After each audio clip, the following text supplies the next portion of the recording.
And the Oscar goes to...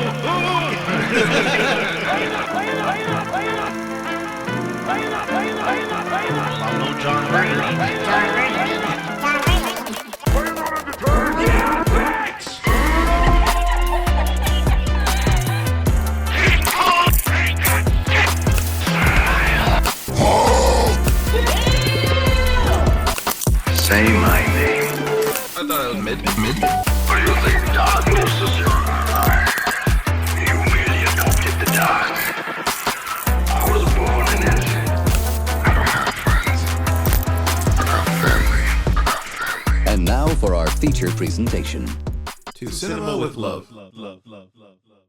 Action. All right. Well, ladies and gentlemen, boys and girls, we're finally here. We've been trying to get this thing going for months now, and the first one is always the hardest. But here we are, and it's podcast time. I'm Jamal. I'm here with Alec. Jonathan. and we're just gonna have some fun, man. We're gonna talk about films. We're gonna talk about cinema, which is films. Cinema is film. Is Mm-hmm. on God. Oh, that's what we're on, people. We're gonna talk about TVs. Minions: The Rise of Gru. We're talking about everything here, man. Anything and everything. Buttholes sometimes. I don't know. Buttholes might come up. Talk about anything, everywhere, and all at once. Oh, I see what you did there. Oh yes, that's see a what you movie did that there. came out this year. Just in case you didn't know. Mark my words. It's going to be something nominated an Oscar. It has to be. Something Oscar nominated.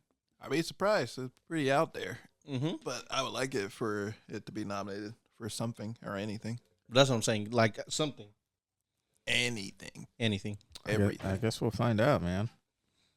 So, Alec, Yes. what do you do? I'm a filmmaker. I'm a director, editor, writer. Yeah, that's all I do right now. I'm editing my own short film called Goin Up.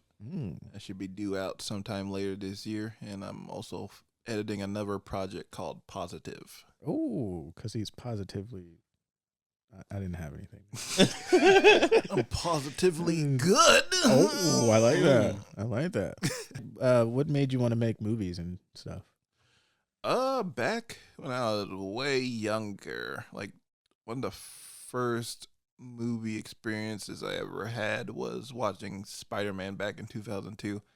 Like I shouldn't even be able to remember that because I was like 4 or 5 years old at that point.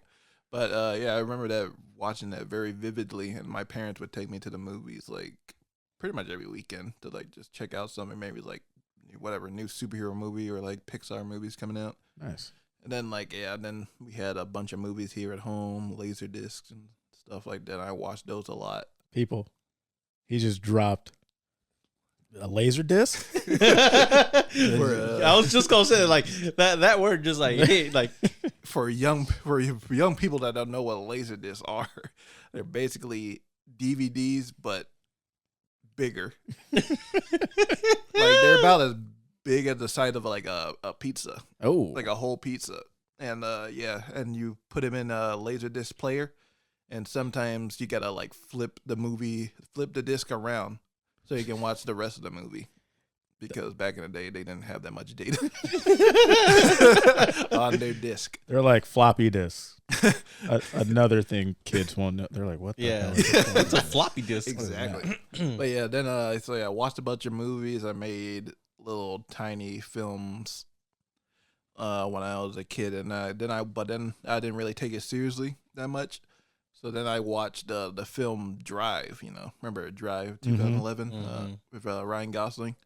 That was like the first movie where I really noticed filmmaking happening, because the whole like the first 10 minutes or so like silent, like there's like sound effects and stuff, but there's like there's no like real dialogue, and it's all visual and like based off of the editing. I was like that like really caught me off guard. I was like, wow, that's like I'm really noticing the filmmaker here. So that really just got me interested in like making my own films pretty much. Nice. Yeah. And so what's your goals, man? What do you want to do when you grow up? Oh, when I grow up, the mere age of 24. But no, I just want to direct like feature films. Like I always wanted to make a feature film. Haven't done that yet. Like the closest I've gone to making like a long film is like a documentary I made for my cross country team. Which is very good. Oh yeah, thank you. Yeah, you guys check that out on YouTube. My channel, Repugnant Riddles Productions. Cheap quick plug right there. Cheap plug. But yeah, I like to make a feature film like someday. Like do some of my own personal work on, like maybe work on a big budget film, more like a Marvel movie. Like I've always wanted to work on a Fantastic Four movie, but I know they're doing that right now, so I probably won't be able to work on that one. But maybe the sequel. I was gonna say you could do Fantastic Five. The B movie. Little parody action right there. There you go. My $20,000 Fantastic Four film made in my garage. But yeah, just like I'm write and direct my own feature films. Yeah, Nice. Yeah. Jonathan? Writer and director. I would like, and there. I would say those are my expertise. I edit somewhat, but I don't like editing that much, so I'm in the writing and like directing aspect. All right. What are your goals? Same, be able to write something and then like being able to see it produced. Not like, so I want to be able to write something, send it off to like Hollywood. They make it, whether it be like a snippet of what I wrote, because I know oftentimes a lot of writers say that like when you write something and they buy it off of you or whatever, like they changed it up completely and it's nothing what you wrote, but it's like, same concept or something they took and got inspired of. So that's one. Second is be able to direct and write my own thing. And like also I want to like executive produce eventually as well. That's what I've seen a lot of like directors do once they like kind of like retire or whatever, but definitely want to write and produce and direct a lot of like my own films and stuff as well, or other films, and also want to get into TV as well, like shows and series and all that. I really like that right now. Oh. Mm-hmm.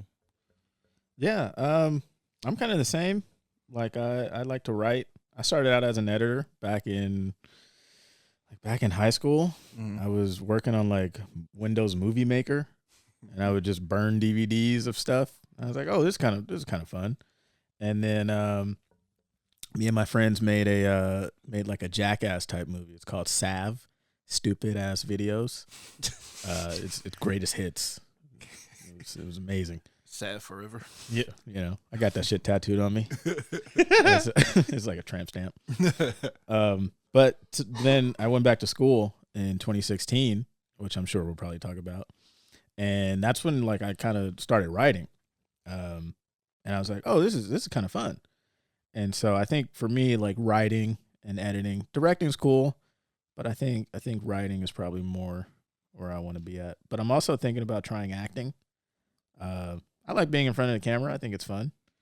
So, and then for me, my goals is having my own TV show and having people sitting at home streaming it, binge watching my shit. So, Ooh, like Stranger Watch Things. that shit. So, but like super Stranger Things. Weird shit. Strange things. Weird shit. That's gonna be the name of just weird shit. I was gonna say, who you remind me of, Jamal, when you said you like to direct but act in your movies or whatever. Wait, let me guess. Spike Lee. Kind of, but I thought it's because I'm black. no. I was gonna say, I would never say that. I was gonna say Clint Eastwood. No. I was gonna say, like low key Taika Waititi, because he like writes, but he also like directs, and he also like, it's not like a star or anything like Clint Eastwood, but I guess kind of like Spike Lee as well. But like he does little like funny bits and pieces. Like he's not like super involved, but he like he likes to play supporting parts. Yeah, supporting parts or like little tidbits in here and there. Because I think I even like read somewhere or like he said it that when they hired him to do Thor Ragnarok, and like he's like, do whatever you want with it, and they gave him the script or whatever. He rewrote like some parts so he can like put Korg, yeah. and he was like, I added Korg, and they didn't even like notice it. when he's like, okay, here you go, here's the script, and they're like, okay, yeah, go ahead and go. Like they literally said like they didn't read it. It's like, okay. So when he went and like came out as Korg, they were like, what the fuck is this? Like you guys signed up on it. Yeah, he added a whole ass character, and look how that came out. And I think he also did the same thing like Jojo Rabbit. Like dude can like act and direct. So hats off to him. So that's who we are, people. Now you know a little bit about us. So how did this podcast come to be? It was funny. I got laid off back in March. Thank you, Noah. And I was sitting at home and I was like, big shout out. Tell us where you were working at. Oh, I was Fuck. I was working at Artesian Builds. You may have heard of it. If not, you weren't on Twitter on March, whatever. No, wait. You should fire say. store. You should say if you don't know about them, now we know why. Well, there you go. Now you know why, because they don't exist anymore. So I'm not gonna go into that because the internet is already. Yeah, just Google it. Oh man, it's bad. But so yeah, he lays us off. He didn't even do it in person, by the way. And I knew that was gonna happen. So he lays us off, and I'm sitting there. I'm like, I need to do something. And then I was like, shit, I got 2 friends. I only have 2 though. That's it. Just 2 ever. Just 2 for my whole life. And I loved him. And I was like, well, shit. Every time we get together, it's like it's great conversation. Like our chemistry is just off the charts. I was like, why don't we just make a podcast? And so here we are. Hey, making a podcast. Cinema. Making a podcast. Cinema. So yeah, it's gonna be fun, man. It took us a while to get here, but like before we even started recording, we were just having a conversation, and it was like, damn, we should have been recording that. Yeah. So we were talking about a lot. Yeah. So just that, it was like, all right, on the podcast, right? We're talking about all things cinema. So TV, film, trailers, cinematography, writing, directing. We're going to talk about news, breaking news in the entertainment world that happens. Hopefully we get some interviews on here if people want to come chill with us and talk. If not, then we don't care. We don't like you. We're going to do some script and scene breakdowns, which I'm excited about to hear you guys' like input and how you guys do things or what do you think. And then another one, real-time screenplay writing. That to me is going to be super fun, sitting here under pressure writing a script. A little bit challenging too. It is. Yeah, challenge creative. Somebody's going to get yelled at. and it's probably going to be Jonathan. Hopefully by that time we'll be like recording videos well, so that way it's even more pressure. Oh, because like right now it's like pressure because like they're hearing us in the process, but like also having eyes on like the process. I like that. I like that. And if you think our script sucks, then we don't care. So we don't want you to listen. You do better. Yeah.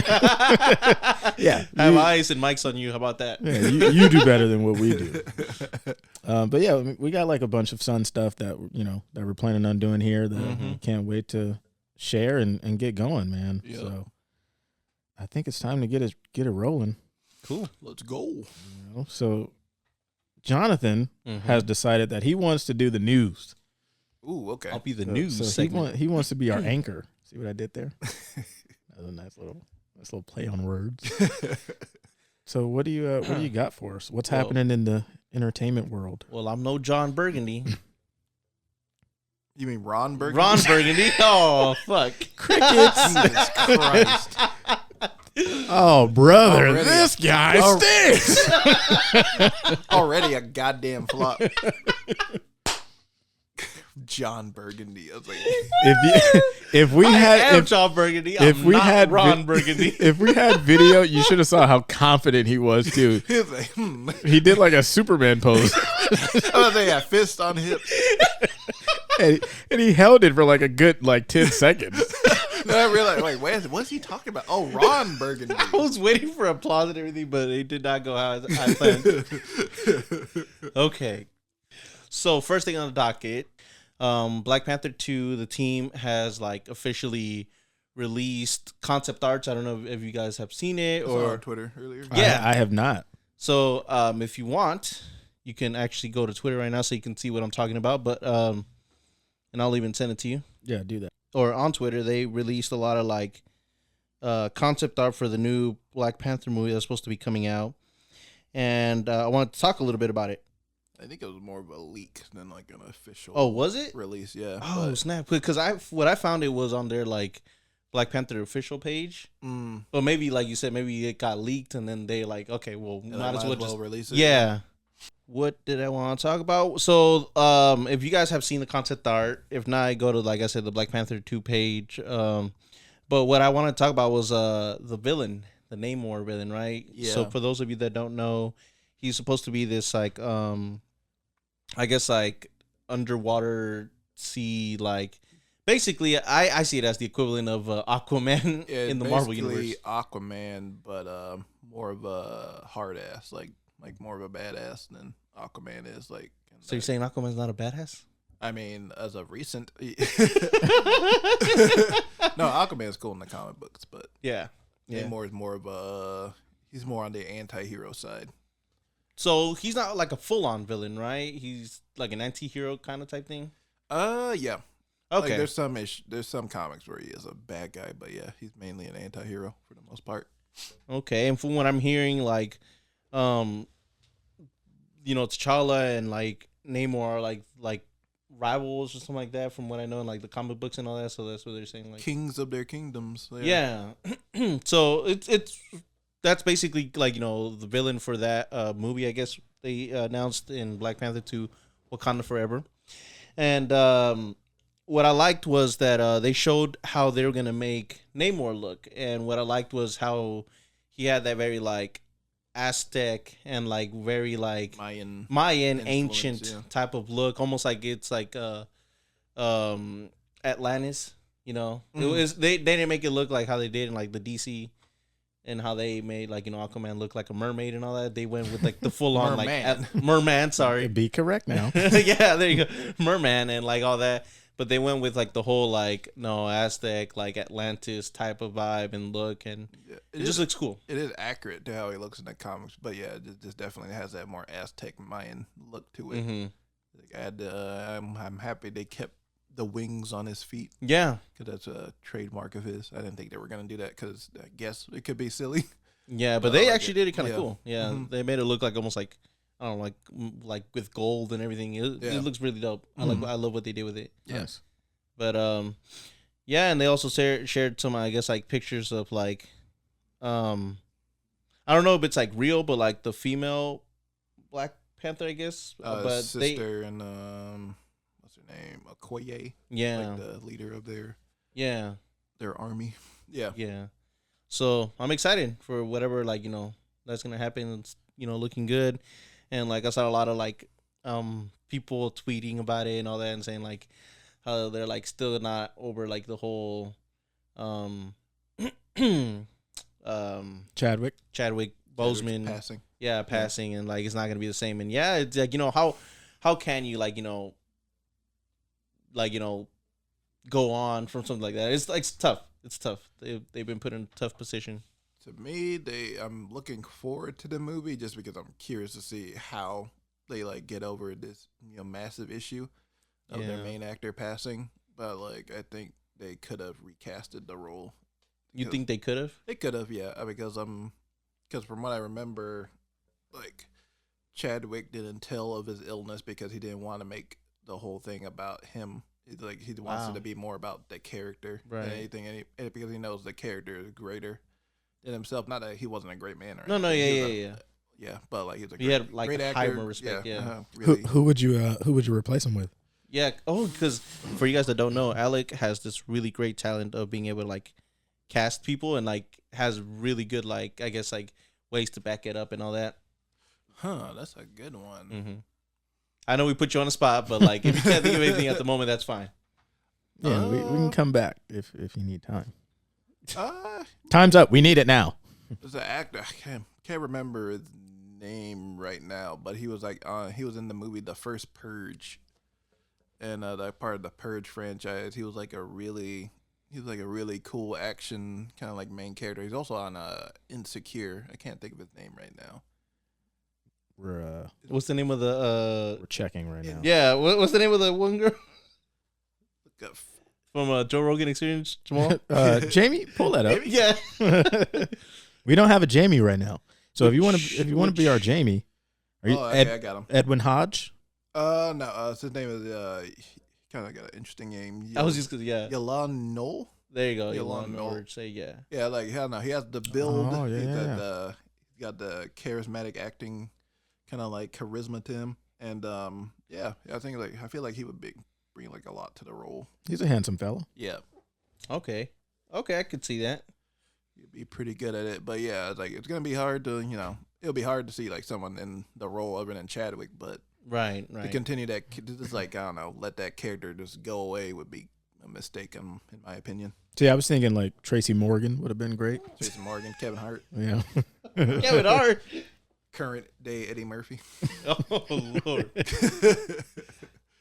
All right, and then something else I have on the docket was which is why I pushed it to now, is that Joe Turkel died at 94. Joe Turkel, for those of you that don't know, is an American actor who is known for his roles in The Killing, Paths of Glory, The Shining, and he was also Dr. Eldon Tyrell in Blade Runner. Mm-hmm. Yeah.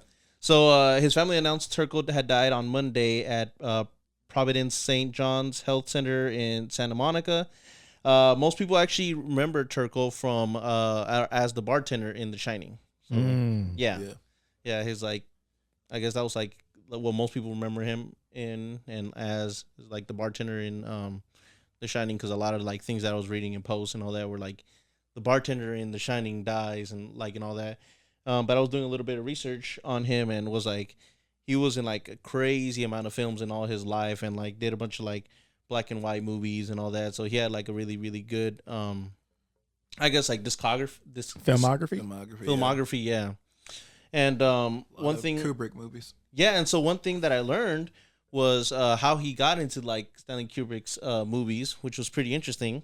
And I forgot, we had said like a joke earlier, but like, oh yeah, the Fantastic Four, how you would make Fantastic Five, and then because like you're like, oh, I'm already too late for Fantastic Four, but learn this or get this. So apparently it says that Kubrick had noticed Turkel when he was making a B picture called Man Crazy in 1953, and when because I guess they said that in the Kubrick Universe podcast, Turkel talked about how he met like Stanley, and was like that he was he said this, he told Turkel this, that he saw him in that movie and was like, that picture was terrible, but I like you and I like what you did, so I have to hire you sometime.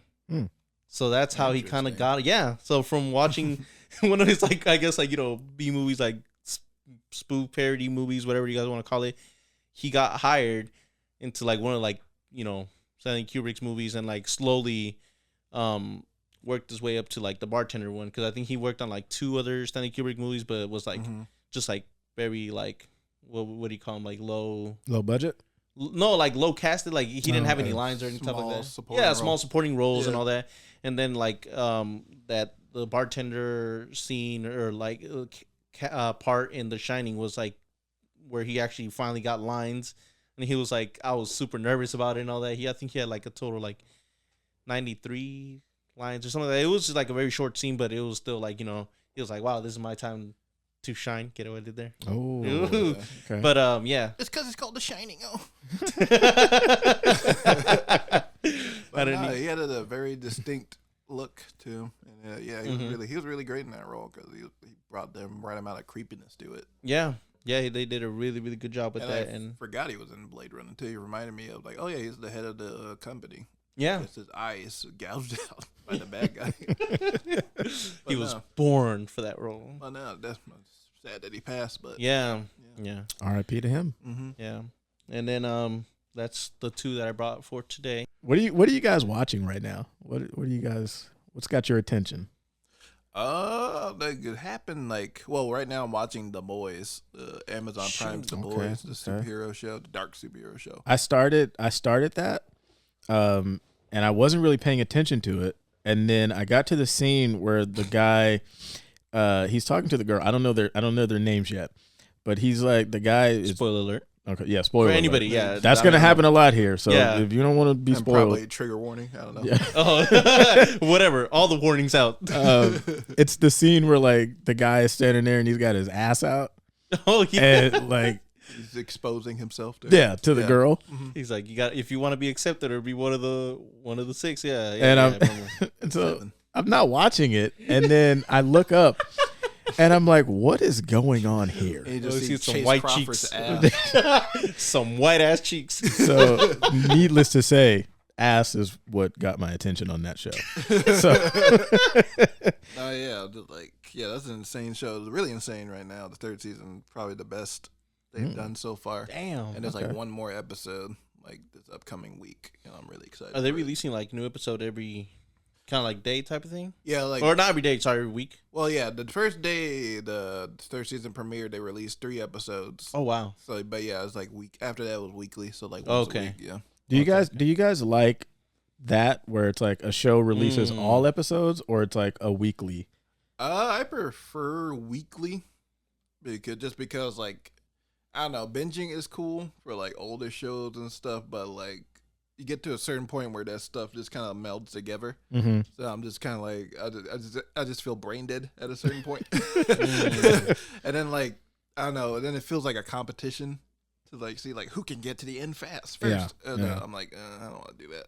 But like, and then weekly it just feels like I don't know, you feel like you have more of this discussion with people. I like that. Discussing So- shows and movies with people. I didn't think about it that way. What I was thinking about was like when we used to watch like shows, like before streaming was everything, when you had to watch it on TV and you were forced to wait for the new like episode each week or each day, whatever it was. Somebody just said, "What? Yeah. Life before streaming?" Yeah. That's how it was, you know? TiVo? Sling TV?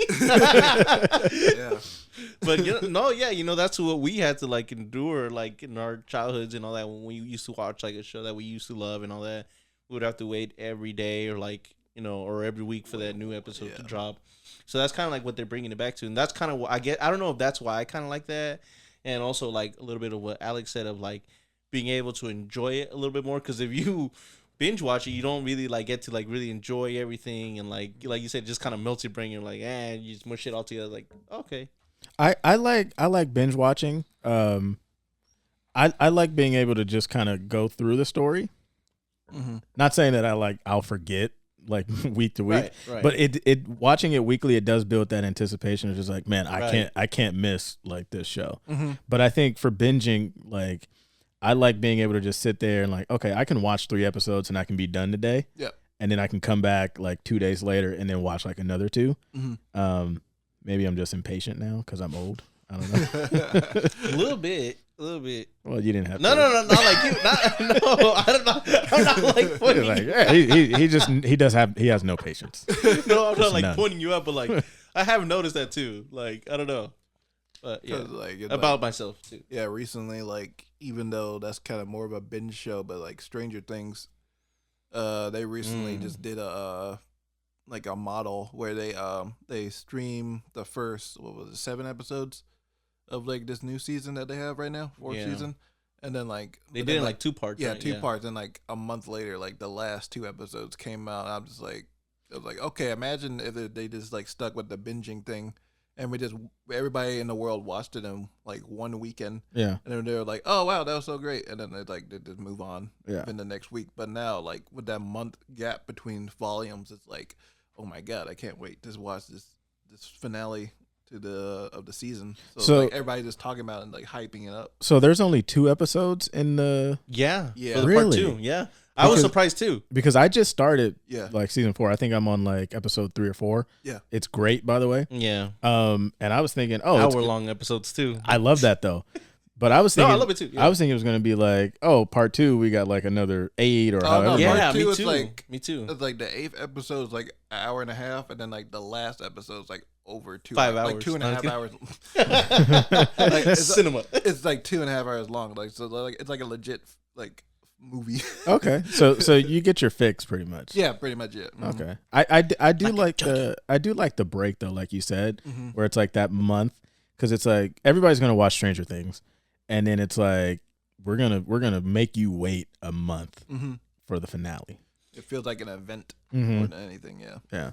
You know, now that you mention it, now I understand why they said like what they had like a $1 million budget for each episode. What was it? I forgot. I think it was like 30 million. They had like 30 million for That's each insane. episode, which for me is like unheard of. Like I know like shows don't really get that big of a budget anyways. Like Star Wars and Marvel shows right now. Yeah. It's like I don't know, like 15 or so million an episode. Yeah, it's almost like its own like movie, which is crazy, you know, because like when like I don't know, like I think like and I could be wrong, like shows for each episode don't even get to like the like I mean maybe like 1 to like 5 million or 6 million. I don't know, but like for it to get like that much money for each episode. But now that you mention it, but like each episode is like an hour long and like on all that, makes sense why they needed that budget, you know, especially for the last 2 episodes and all that.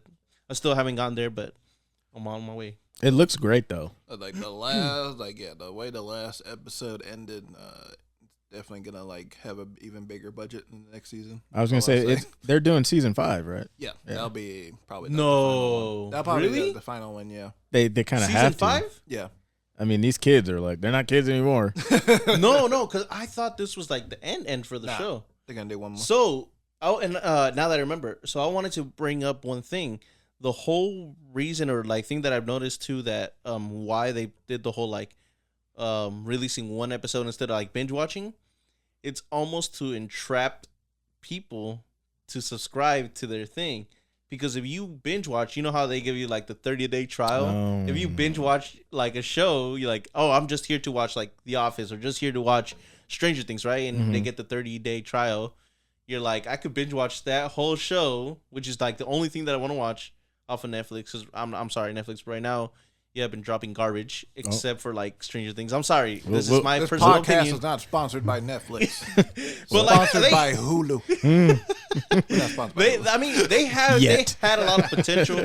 I don't know where it went wrong, but like, you know, Stranger Things, props to you guys. Like I could see why like that show is saving their ass right now. Like if I'm being honest. Well, that's definitely an episode for sure. Yeah. Because I think I had asked you guys like, or I had wrote it down on our notes. Like, is Netflix still the streaming king? And obviously, you know, we can go into more later, but yeah. Yeah. So, but anyways, what I'm trying to get to the point is every streaming service is competing, and like the way to do it is elongating like each thing, so that way you have to like subscribe and you stay with them, like exactly till death do us apart type of thing. So do you guys think that like that month break will kind of become like the thing maybe? Or is it just like because Stranger Things is its own kind of entity? It's its own franchise. Yeah. I'm like, I don't want it for every show, but like, yeah, probably just do it more often for certain shows. Yeah, that'd be cool. Yeah, I wouldn't do a month break. Like, what's another big show they got on there? Like on Netflix? On Netflix, yeah. But see, that's if we're struggling, that's not good. Well, I know like Bridgerton, but I don't watch that shit. Yeah. No, I've heard Bridgerton because I think Stranger Things, they said beat Bridgerton in its budget as well. Because I think Bridgerton was another big show that Netflix Netflix Game. had. Yeah, that's There good. you go, Squid Squid Game. Game. Maybe the Queen's Gambit Queen's Gambit, could be something. But Squid Game would definitely be Mm-hmm. like if they're gonna do another month break, that could be the one. Yeah, definitely, yeah. Yeah, that can be attached to that one. Yeah. But yeah, Netflix usually doesn't put out great content at all. Like maybe like once every 4 months. The little pause there of Netflix doesn't put out. Maybe Netflix need to put out. They're putting out a lot. So please and like watch our new reality show. And I know we're gonna get to it later, but I think Netflix either needs to buy a bunch of like good stuff and like, you know, like royalties, like, you know, put on Amazing Spider-Man 1 and 2, which I know they have now, or like, that's you know, the thing. Like, there's so many streaming services now. Like, they all have like their own licenses. yeah, Like HBO Max, they have like, I think that's like one of my personal favorite yeah, streaming Mhm. services. But I've noticed. I've Shut up. noticed. HBO Max, if you want to sponsor us, please. But I've noticed that like I've noticed like some of their movies, like their DC movies mainly, even though it's like owned by Warner Brothers and like HBO is like part of the Warner Brothers chain. Mm-hmm. They like it like they're like, oh yeah, it's gonna be gone. But like the end of the month, like why On Like, HBO? You own them, yeah. They're like you No. own these movies. These are your movies. Yeah. That and is then like dumb. and then like they're streaming on like I don't know like Hulu or I don't know on NBC app or whatever. I'm like, Oh hell! I was like, why? But yeah, it's like Wait, all wait, these wait. licensing stuff is crazy. Wait, so does that mean like what about the one show that came out from like DC, Peacemaker. Peacemaker? Oh no, that's an HBO Max original. Yeah. So, Oh, okay. Yeah. Because I was about to say. Peacemaker is but yeah, like fantastic. the Dark Knight Jeez. will be on there for like I don't know, maybe like a month or two, but then it'll be gone like after that, which is weird. Now, do you think they'll bring it back, or is it just it's Oh gone? yeah, they'll bring it back. But They'll it's have like, to. It's comes like a back every once- rotation. Yeah, it's like a rotation thing. Yeah, it's weird. I started watching Tokyo Vice. Oh yeah, I watched the first 2 episodes. I think of that. What is that? It's like this American reporter. They say it's based on a true story, I think, right? Oh, Or wow. inspired by a true story. Yeah, it's by a true story. And it's played by the guy that was in Baby Driver.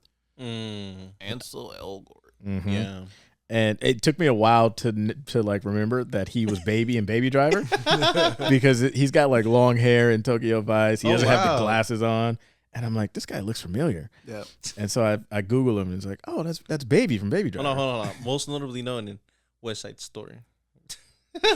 Just kidding. The marketing had hit him real bad. But he didn't. Yeah. It's a really good show. It's like, so he's an American reporter. He goes over to Japan, and he's trying to become a reporter for Japan, which I guess is very tough to do because he's a American. yeah. But what do they call him? God, what do they Outsider? no. I'd have to. Yeah. I think White I know boy? him. Yeah. It's something like that. Yeah. Yeah. It's pretty funny though, but it's a really good show. Okay. So I definitely check it out. I'm What trying to. kind of like genre For, did you give it? Like for drama? you cinephiles out there, the first is like produced, and the first episode is directed by Michael Mann, and he directed Heat and Collateral with Tom Cruise and Jamie Foxx. I'll think. So yeah, he's the big action crime guy. Can I just say, Alec, I love like your history knowledge. Yeah, no, it's Like- dope. Off the Like charts, when we first met and we just like started talking, and then you would just like know directors' names, cinematographers, editors, right, and just like all the actors. I was like, man, this guy's an encyclopedia. like, for real. like, Like, it's- how does your mind? My useless Keep knowledge. It's like he knows so much. So whenever you hear, like, whenever we're stumbling and we don't know somebody, you better believe Alec will know the name. So You're our guy, man. he might be our Jamie, How about that? I'm Jamie the fact checker. but you don't even need Google. Step your shit up, Jamie. In case you don't know, Jamie's from the Joe Rogan podcast. Oh Lord. But no, I appreciate that for sure. Mm-hmm. What are you watching? Same thing. I was on Stranger Things. I need to catch up on The Boys. I forgot that was out there as well. Okay. But yeah, I've just been kind of like focused on Stranger Things right now. What movies have you guys seen?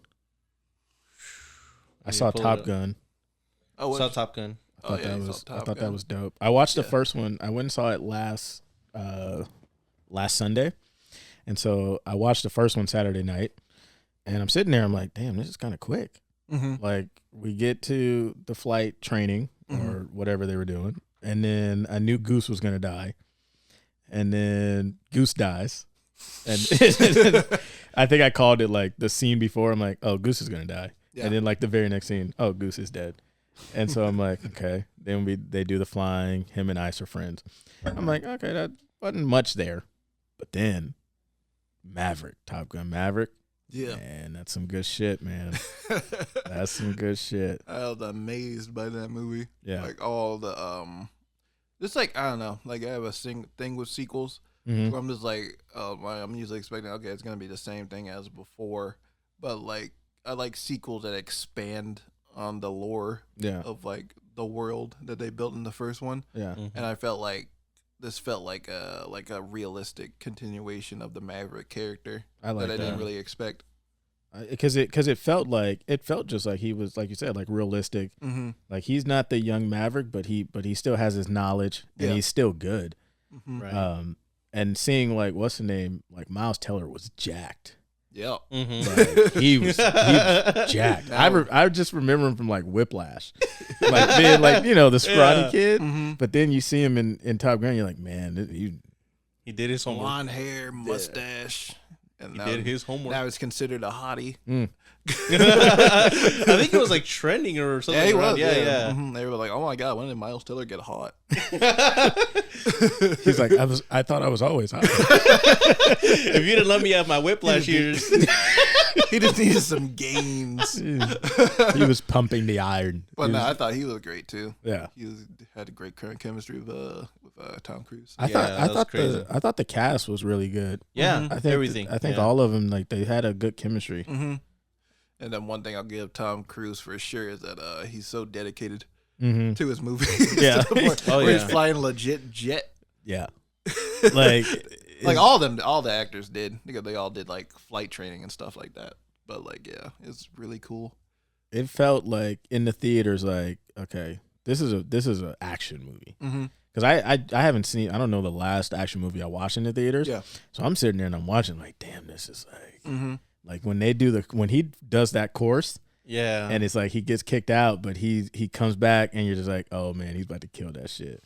And then he's just like flying through the. I'm like, okay, that's crazy. That's definitely one I wish I saw in 4D.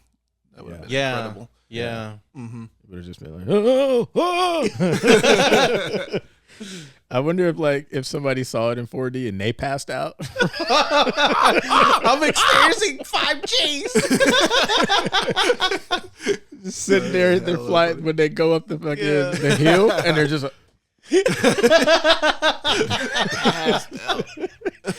Somebody like throws popcorn at them and wake them up. But yeah, that's Call an ambulance. But yeah, I have a Letterboxd, and that's one of the movies this year I gave 5 stars. Oh, Yeah. okay. So Okay. You heard it here first, people. 5 stars from go Alex. check out my Letterboxd. Yeah, that one was really good. Now, I haven't seen Jurassic Park. Well, yeah. And I know Alec was like, "Oh, it's mid," and I was like, "Shut up." I was like, "Shut up! Don't say anything else." Oh no. So I need to find time to go see it, but he kind of already killed my my excitement for it. It is. If y'all haven't seen it, y'all being the listeners, Yeah. it is ass. Oh man. It is really bad. Oh, I'd wait man. till it's in Like streaming. I was watching it with my friend and his nephew, Oof. and even his nephew, like towards the third act, was like, I want to go home. How old is he? He was like, I think he's 8. Oh god. They're brutally 7 or honest too. 8, So yeah. Yeah. they don't. But yeah, he didn't like it at all. Yeah, it was a miserable experience. So, I mean, if you want to watch that on a cheap day, go ahead. But bad. Watch it on Discount Tuesdays for you Discount. for you AMC people. Well, I guess I'll probably just wait then. What's a movie coming out that you guys are excited about? A movie coming out that I'm very excited about. I don't know why I just can't think of movies right now. Thor. Nope. Thor. We're just gonna run off names. Thor. No. Yeah. Um, Thor: Love and Thunder. Oh, you said you saw Black Phone, right? Yeah, I did. How was that? Oh, That was good too. Okay. Yeah, I saw Ethan Black Hawke. Phone and Elvis. Elvis. How was Elvis? Because I looked it up and I saw that Tom Hanks was in it, Yeah. like a sneaky like. I don't even see him in the trailers. No, like he put on he's a in the lot of trailers, weight. yeah. Oh, is he? Yeah. No, he has a fat suit on. Oh, and okay. They had like a fat jowls. He looked He I looked watched like the a movie, mayor he of a looked town like, or something. He looked like he was you saw the Batman, right? Yeah. He looked like the Penguin but fatter. Yes. Even fatter than that. like he ate the penguin. He ate Colin Farrell in that suit. Okay. And Elvis, it was a good movie. I like it. I like it. I liked it. But If you had to put a weight on how much Oh, jeez. how much did he weigh? He looked at least like a good 315. Yeah. Dang. Like, we're not kidding. Like Okay, so that's why I didn't. Vice? Yeah, you seen Vice, right? You seen Vice? Yeah. You know that whole Yeah, suit yeah. that... No, he looked fatter than that. Gee. And he looked. He's doing an accent too, Oh my god, that accent was crazy. because like the actual guy was like from Kentucky? from the Deutschland, Oh. but he pretended that he was like a American Southerner. Okay. So it's like he has like a weird accent that sounds like is on the verge of being German, but it's like, but he's trying to sound country. Yeah. Did you guys see the video of him where like the paparazzi was following him? The fuck off! No, I haven't seen it. What? Yeah. So some paparazzi, Tom Hanks? yeah, Tom Hanks Wow. and his wife, they were coming out of somewhere, and the paparazzi is like right on their ass, and one of the paparazzi stumbles and I think trips into his wife. Yeah. And Tom Hanks is like, back the fuck off. And that's the first time I ever heard Tom Hanks cuss. No. I heard it cuss in a movie, but never like in real person, life, where yeah. it's like where he's like got mad at somebody. Yeah. That's the first time I heard Woody cuss. Exactly. Exactly. Like Woody, yeah. And so, as a lover of Toy Story, I'm sitting there and I'm watching it. I hear Tom Hanks back the fuck off. Oh, I'm like, Woody! I'm like, this is new Toy. Hey, your mouth. This is Toy Story 5, right? What if he did, Bo Peep wouldn't like this. what if he just said, "Back the fuck off, Andy"? Just like, Well, no, I think they deserve that. Yeah. yeah, no, definitely. It's not like a Will Smith situation. Oh shit. Mm. Are we going Damn. there? Are we going? Is that too old? We could still talk about the movies we watched. We could talk about the Will Smith thing another day. God, I have a lot to say about that. Did you guys see Lightyear? I did. I haven't Yeah. seen it, but I think it's probably mid as well. Like it starts off really good. Then, like, Spoilers. toward the yeah, like the first spoilers. First 30 minutes are really good. They set up the story really well. I'm like, oh, okay, this is gonna be different for a Pixar movie. Then it goes to like kind of more typical Pixar like areas Okay. where it like tries really hard to make you cry. Did it make you cry? No, you were just like waiting to ask that. but yeah, no, yeah, it was okay. I wouldn't watch it again unless I like watched it with like I don't know somebody else. I would watch it by myself. Wait. Out of 5 stars, what would you give it? Oh yeah, what did you give it I on? think I gave it Letterboxd? 3. Oh, that's not 3 out bad. of 5. Yeah, it's not bad. It's still like watchable. Yeah, that's Yeah. mid. That's mid. I gave it 2.5. Oh, 2.5. why? Yeah, Interesting.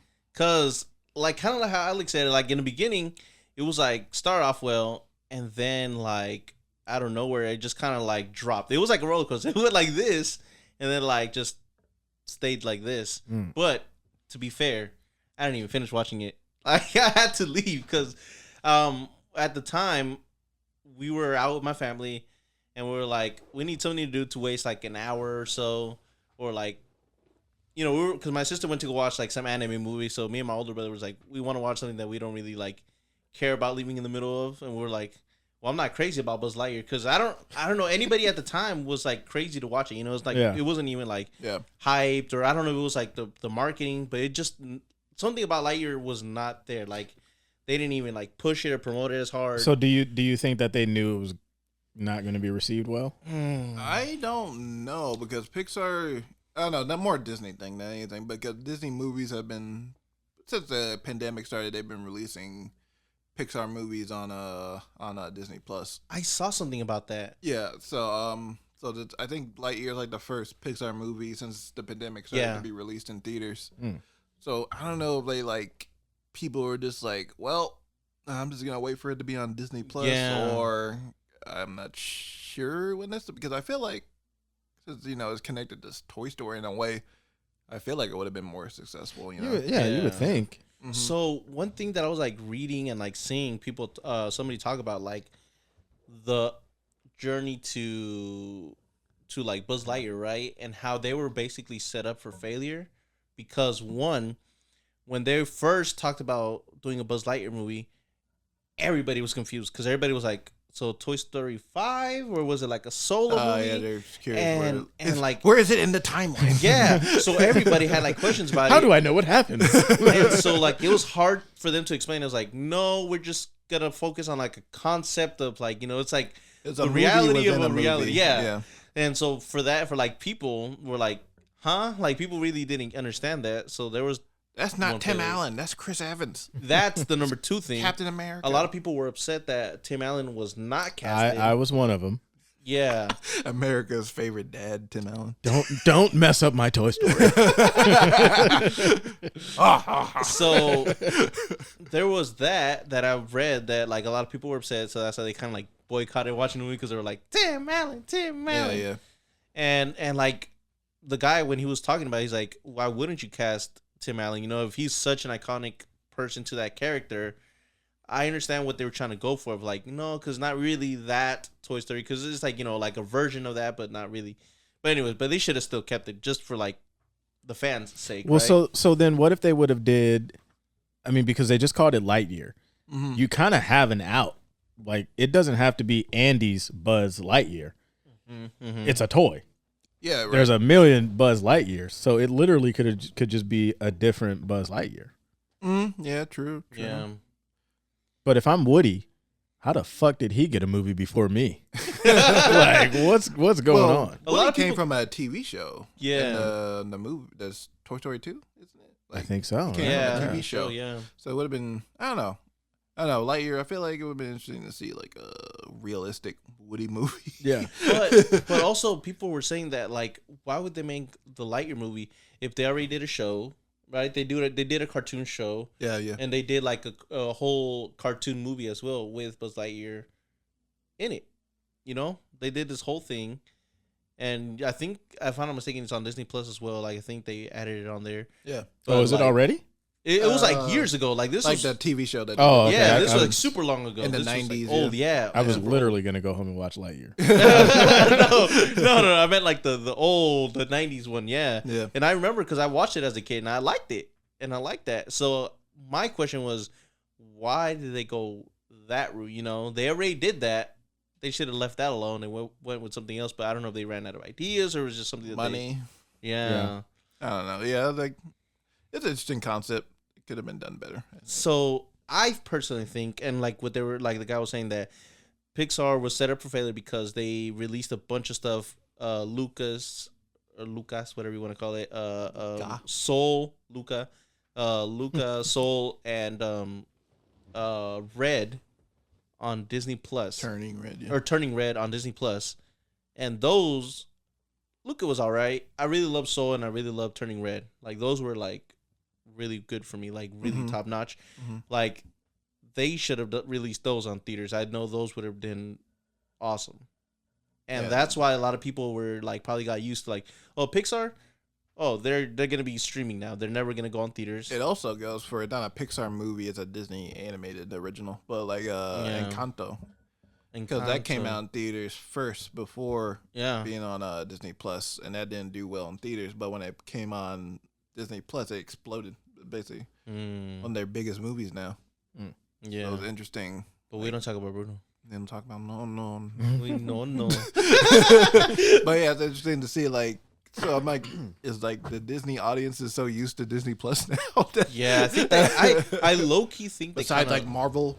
I think they like fucked up with the Disney Plus thing because now it's kind of like a double-edged sword. Like people are like, we're just gonna wait for everything on Disney Plus instead of like going out in theaters and watching it. Yeah, that seems like that's an issue with streaming services I have.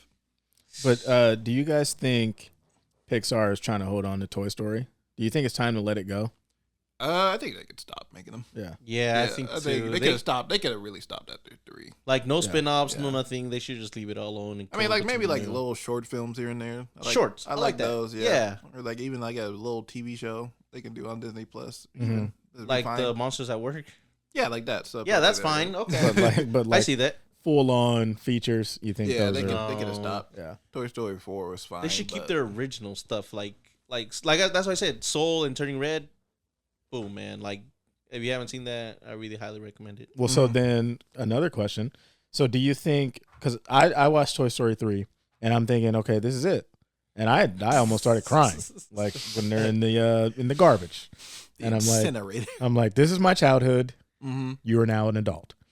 But do you guys think that like when you have, and we'll probably get into it in the next episode with sequels, but when you have like 4 movies in the Toy Story franchise, is it hurting their legacy? Because then you have like Lightyear, who people aren't really like feeling too much. Does that hurt the overall legacy of Toy Story? I mean, like Toy Story 4 wasn't bad. Mm-hmm. So it's not like it wasn't an astronomical failure or anything. Right, So I don't think it hurt the legacy. I don't think Lightyear hurts the legacy of Toy Story either. It is more like I don't know. I don't think it does at all.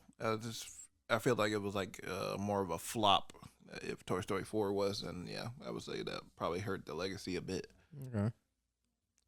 But like, you know, like even if they come out like a remake or a reboot, you always got that first movie anyways to go back to. It's not like it's just gone from existence the second that's true. a remake or reboot comes out. So that first one is god tier. Like that Toy Story 1, man. That's one of the greatest movies ever. Mm-hmm. I don't care. I like the Toy Story 2 for what's his name, Stinky Pete. a little thick bastard. He's a little devil. What about Buzz Lightyear's twin? Buzz Lightyear's twin. Oh yeah. Who's Buzz Lightyear's twin? Because remember it talked about that the thing you talked about, how there's multiple Buzz Lightyears. Oh yeah. There was another a story. yeah. It's like, oh the story. Yeah. It's not just me. Yeah, when there was like a bunch of them. Yeah, it's funny. Since we're on Toy Story, where would you rank them? My personal favorites too, even though I know the third one's the best one overall. But yeah, I would say Really? 2, 3, 1, and then 4. Wait, so you think 3 is the best one? Wow. I said 2 is the best. Oh, okay. My you think, personal favorite is 2. okay. But overall, I would say the third one. So on my personal ranking, it would be 2, 3, 1, and 4. 2, 3, 1, and 4. Yeah, but overall, I'd probably say like 3, 2, 1, and 4. Okay. I would go 1, 3, 2, 4. 1, 3, 2, 4. Okay. Yeah. Yeah. They're still good. Yeah. Yeah. I think, man, it's hard like to make really good movies in a franchise and have all of them still be like decent. Yeah. And I think they've done a pretty good job of that. Mm-hmm. Until Toy Story 5 comes out and it's shit. Jeez. I like to think of like quit while you're ahead, you know? Yeah. Mm-hmm. So that way you don't ruin anything, but yeah. Exactly. Well, that's like with Breaking Bad. It's like Vince Gilligan was like, no, I could make another season, but I'm gonna go out on top. Right. Smart man. Yeah. I'm gonna go out with people like, you know, having it be remembered as like one of the greatest shows ever. And he made Better Call Saul. I was just gonna say that, yeah, like that I wasn't sure about. I was like, Better Call Saul, how good can it really be? Like, you know, Saul as a like, you know, solo character. I love Better Call Saul. That show is I need to catch up nice. on it, but yeah, it's definitely like up there. Yeah. Breaking Bad, like neck it's its and neck for own me. like good thing, like original thing, you know. Like I was like, wow, he actually did it. He actually did it. Like I'm not He like, did the like thing. spin-offs are usually hard to do, so but like he did it. So Yeah, right. yeah. Well, I guess now we're on to our feature presentation of why we're here today, folks. Yes, sir. Oh, So with it being the first episode, we were like, what are we going to talk about? And Alec here has a film already made in post, I do. and we're going to talk about it. Let's do it. We're gonna talk about it. You guys want to take a break and then dive right in? Yeah, sure. Because we got to get it. We got to get it on the screen anyway. I'm down. Yeah. Yeah. So we will be right back. After these messages. When you're listening to it, it's just going to be instant. But Hello, we are back. we're back, folks. We watched the film Going Up, written and directed by Alec Douglas. Woo! C. Douglas. We watched it, and then we had tacos, and then we had some great conversation. Very great conversation. It was Behind big the conversation. I like that. Behind the scenes, some revelations Big conversation. that hopefully we can lay our eyes on. Anyway, so Alec Yes. C. Douglas. Yes. C is my middle name now. Okay, it's Alec Cock Douglas. Yes. Going Up. Tell us about Going Up. Goin Up is a short film that I wrote and directed. It's a sci-fi crime romance film. It's set in the near future, and it's about a young man who decides to rob a bank with a group of people in order to gain the money he needs to go to a colony on the moon. And on that moon is where his girlfriend is because she's rich, and they're about to allow people to live on the moon because the Earth is really bad right now. And Is this based on a true story? it's inspired by certain events that happened in the last 2 years. Okay. Yeah, but yeah, it's about him trying to get the money he needs to smuggle himself to the moon. Because I know, like, when you told us about it, all three of us were writing something else. We won't say what it was because maybe in the future we'll make it. Yes. And then you just hit us with, "Oh, hey, you want to read the script?" Mm-hmm. And I was like, "What the fuck?" I was like, "When did that happen?" Right, it came out of nowhere. In the archives. In left field or something. But then you sent it, and I'm sitting there and I'm reading it. And I'm like, "Damn, this is good." Mm-hmm. And so then, like, we get into production of it. And well, first let's talk about like funding and kind of get into that, like, because that's always the hard part, at least for like small filmmakers. Oh yeah, for sure. Like trying to get your film funded. So how was that process? Oh well, like actually, like doing it was fun, just because it's like, oh wow, we're actually making this movie now. You know, getting it all out there and everything. But then, like, actually, you know, trying to get people to fund it is like the hard part, because it's like, I don't know. Usually, you'll send it like, "Hey, it'd be cool if you support my film." Like, yeah, sure. And then like they don't like donate or anything. Maybe they'll share it with somebody, but then they don't donate. So it's kind of like I was asking you, right? Like the what do you call it? This I can't say the word now. Statistics. Yes, thank you, Jonathan. It's like big word right there. Yeah, very big word. Word of the day. Well, yeah, seeing those stats is basically it's like more people like saw the campaign than they actually like donated. Oh wow! So it's kind of like, oh, that's interesting. Yeah. But you people know who you are. No, just kidding. Well, yeah, we raised about around close to $3,000. Nice. So I was like, it's like fine. Yeah, it's pretty good. It's like not the projected the projected quantity we needed, but it's all good still.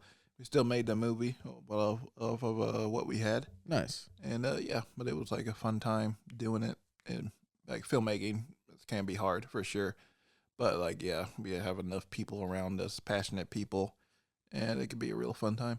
Nice. I have a quick question to ask about that.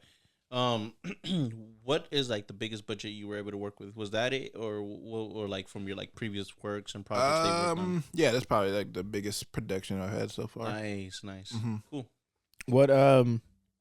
What was different from Going Up and Scout, your last film? Different from Scout and Going Up. I feel like this time around it felt like, because I was like, when I was making Scout, if I was like in school and stuff, like like my last term of college, and it felt more breakneck than Going Up did, just because I had like everything going on. I had homework and then like family stuff and then like all kinds of other stuff going on. I'm never on that. I'm in a more chill part of my life, at least. So it was like it felt less stressful, and I had enough time to like really sit on Going Up, because I wrote it like 2 years ago at this point. Okay, yeah. So I like all these ideas I've had for it, are pretty much already baked in. So when I'm out and set, I'm like, oh yeah, I'll do this. Did it feel like, since this is the first movie you made since we had graduated, that like the training wheels were off, and that this was like, okay, the first kind of like, let's really jump into this? Yeah, I felt like I had less restraints on this one too, because as you know, like our school was pretty kind of held us back a bit in certain aspects with what we can do and what we cannot do. So this one, I felt like I was being more like me than anything. With Scout, I was trying to like emulate the style, but with here, I was like kind of like more like mishmashing things that I like, but then like turning into my own style. Okay. I felt like this one speaks more of my taste than anything. Finding your director style. Yeah, Right. exactly. Yeah, Right. Nice. Because I know like that's probably the first big project since we've graduated. Yeah. Because I'm sure we wanted to write stuff, but then 2020 happened. Yeah, for sure. And so then, like, when you told us that, I was so excited. Mm-hmm. Yeah. I was like, oh yeah, like this is like the first, creative project that we can all work on again. Yeah. And so like I was super fucking pumped for it. Yeah, I remember like when you reached out and you sent out the script, I was like, is this gonna be made? And you're like, yeah, the whole like 9-yard process, exactly how we made it. And like by that time I was like hungering like to get back into the whole like production phase and all that. Like I love it all, so I was like super gung ho and excited as well. Yeah, exactly. Yeah. Mm-hmm. Yeah, definitely. Like 2020 was probably like the most depressing time for everybody. Yeah. Like, to say the least, in our lifetime. Yeah. So far, so it's like, not being able to do what you love and just like being restricted is like really sad. So like really being back on set was like, it felt like at the same time felt like we never really went anywhere. Mm-hmm. yeah, But also like it felt just great to be back, just doing this thing. Yeah. bam. Mm-hmm. Shout out to Tiandre, because his movie in school was Do What You Love, Mm-hmm. See, and he's out there in LA, man. He's killing it. yeah, So Yeah, he's amazing. He's really grown yeah. since then. XI, man, Mm-hmm. get you some merch. I don't know his website, but Yeah. yeah. Tiandre, if you want to be on, man, we would love to have you on. Yes, hit us up. What did you shoot it with? We shot it on the Black Magic. Okay. We were originally gonna shoot on the Red camera, but the budget can only go so far. So you and had to cut costs somewhere and all that, right? yeah, but Black Magic's still a really great camera. Still Really like we good, shot yeah. on like 5K. Okay. Mm-hmm. It's 5K, and then like we're probably gonna render it out to like 4K at least. Nice. But yeah, we shot on 5K, and it's a really great camera. And we used what else we used? We have a DJI drone that we used Okay. for the B-roll. Well, I haven't gotten them yet, but yeah, we're gonna get footage from that soon. And which drone was it, if you don't mind me asking? It's the latest one. I forget. Probably what Mavic, model it is. maybe? DJI. Yeah, the Mavic one. Okay. Yeah. Mm-hmm. Ooh, nice. Those Mavic are Pro, good. I think. Yeah. What was we were there, but what was set life like? Set life was fun. It was like also it's probably like maybe the biggest crew. Well, this is a crew where I felt like it felt like the most like an actual like production because we had like actual like sections where people like, okay, makeup's over here and then like Mhm. costumes over here and then the camera people over here, stuff like that. So it's probably the most controlled group of people that I've had so far in a film, and it was really fun, and everybody pretty much were on the same page the whole time, and on breaks we always just like goofed around, had fun talking, other people getting like learning more about their background, why they're doing this, and things like that. So it was interesting Nice. to learn more about everybody as well. Is it tough when you have like a bigger crew? And I know we're gonna be on bigger crews, but this one's kind of like the first one. Was it tough kind of leading everybody? Not as much as I thought it would be, since I felt like I was rusty coming into it, but it was like it felt like it was easier on set than anything.